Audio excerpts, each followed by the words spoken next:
Bertemu lagi di channel saya. Nah, pada bab 4 ini kita akan membahas tentang filsafat pendidikan sebelum abad 20 dengan dosen pengampu DR Muhammad Kristiawan MTD. Nah, adapun tujuan pembelajaran yang pertama untuk mengetahui bagaimana latar belakang munculnya filsafat, yang kedua untuk mengetahui bagaimana filsafat pendidikan sebelum abad 20, yang ketiga untuk mengetahui bagaimana metodologi ilmu pendidikan sebelum abad 20, yang keempat untuk mengetahui bagaimana mazhab filsafat pendidikan, yang kelima untuk mengetahui apa implikasi pendidikan filsafat sebelum abad 20 untuk masa kini. Nah, adapun pokok pembahasan kita pada hari ini, yang pertama bagaimana latar belakang munculnya filsafat, yang kedua bagaimana filsafat pendidikan sebelum abad 20, yang ketiga bagaimana metodologi ilmu pendidikan sebelum abad 20, yang keempat bagaimana mazhab filsafat pendidikan, yang kelima apa aplikasi pendidikan filsafat sebelum abad 20 untuk masa kini. Yuk teman-teman, tonton video ini sampai selesai ya. Nah, yang pertama, bagaimana latar belakang munculnya filsafat?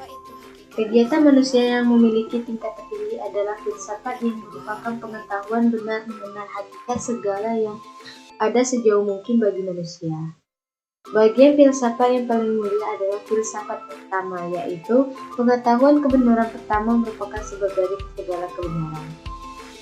Menurut Al-Kindi 801 sampai 873 Masehi.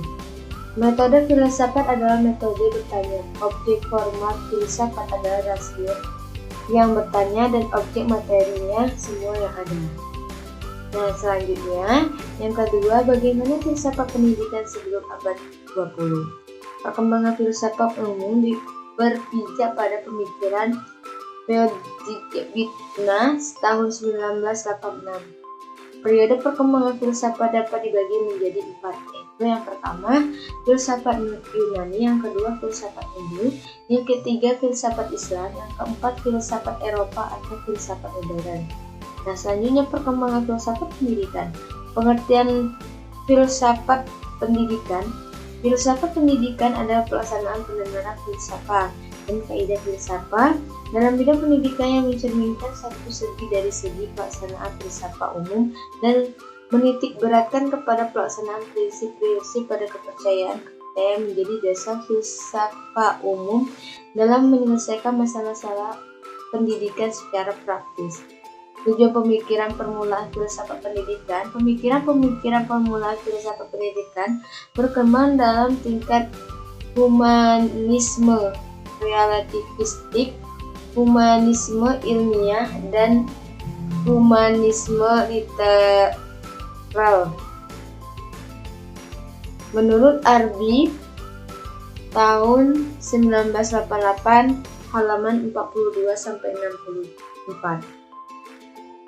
Humanisme relativistik memandang kebenaran tak dapat dicapai, akhirnya menampakkan kebenaran dapat berlaku sebagai kebenaran itu sendiri. Nah, selanjutnya yang ketiga, bagaimana metode ilmu pendidikan sebelum abad 20? Yang pertama, tonggak pertama, Aristoteles. Metodologi ilmu dibangun oleh dua pola berpikir, yaitu dedukasi dan induksi. Dedukasi adalah pola berpikir yang bertolak dari yang umum ke khusus. Pada berpikir ini menggunakan silogisme yang terdiri atas terma mayor, terma minor, dan simpulan. Induksi adalah pola berpikir kebalikan ada deduksi. 2. Tonggak kedua, Francis Bacon. Tonggak kedua, perkembangan metodologi ilmu dicetuskan oleh Francis Bacon tahun 1561 sampai 1626. Francis Bacon berkeinginan untuk membangun kembali ilmu yang baru dan menantang konsep-konsep tentang ilmu dari Aristoteles. Selanjutnya yang ketiga, tonggak ketiga, perkembangan abad ke-19. Nama tokoh perlu disebut dalam perkembangan tonggak ketiga adalah yang pertama John Stuart Mill, tahun 1806 sampai 1873. Yang kedua Philip Frank tahun 1884 sampai 1966. Yang keempat Ernest Mach tahun 1838 sampai 1916. Dan yang kelima Henry Fletcher tahun 1854 sampai 1912. Sebagai tokoh yang pertama pada masa tanggal ketiga ini, Stuart Mill berusaha merumuskan teknik-teknik induktif untuk menilai hubungan antara kesimpulan dengan evidensi atau hal-hal yang menjadi sumbernya. Nah, selanjutnya kita akan membahas bagaimana mazhab filsafat pendidikan. Nah, mazhab filsafat pendidikan yang dapat ditelusuri sebelum abad ke-20 dan 3 mazhab, yaitu mazhab idealisme, realisme, dan materialisme.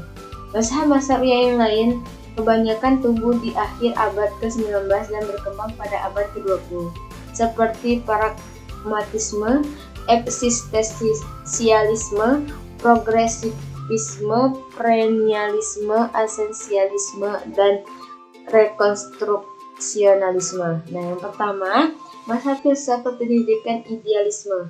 Filsafat pendidikan idealisme memandang realitas akhir adalah roh, bukan materi, bukan fisik. Dalam hal ini, Parmenides berkata, apa yang tidak dapat dipikirkan adalah tidak nyata. Yang kedua, mazhab filsafat pendidikan realisme. Realisme pada dasarnya merupakan filsafat yang memandang realitas secara dialektis. Menurut filsafat ini, hakikat realitas terdiri atas dua visi dan dunia rohani. Yang ketiga, mazhab filsafat pendidikan materialisme. Latar belakang pemikiran filsafat pendidikan materialisme adalah materi, bukan rohani, bukan spiritual atau supernatural. Materialisme klasik yang dipelopori Demokritos tahun 460 sampai 360 Sila Masehi. Disebut juga atomisme. Karakteristik umum materialisme pada abad ke-18 berdasarkan kepada asumsi bahwa realitas dapat dikembangkan pada sifat-sifat yang sedang mengalami perubahan gerak dan berkembang. Nah, selanjutnya, apa itu implementasi pendidikan filsafat sebelum abad 20 untuk masa kini? Haruskah Socratic method digunakan di sekolah zaman sekarang? Haruskah pendidikan mempersiapkan siswa pada posisi tertentu di masyarakat, atau haruskah sekolah memandu siswa self-actualism? Nah, haruskah negara mengatur apa yang diajarkan oleh guru? Haruskah nilai-nilai tradisional yang dimasukkan ke dalam kurikulum? Apakah kurikulum Plato sesuai dengan kebutuhan siswa sekarang? Nah, itulah tadi materi kita. Nah, selanjutnya kita akan mengerjakan evaluasi dari materi ini. Selamat mengerjakan.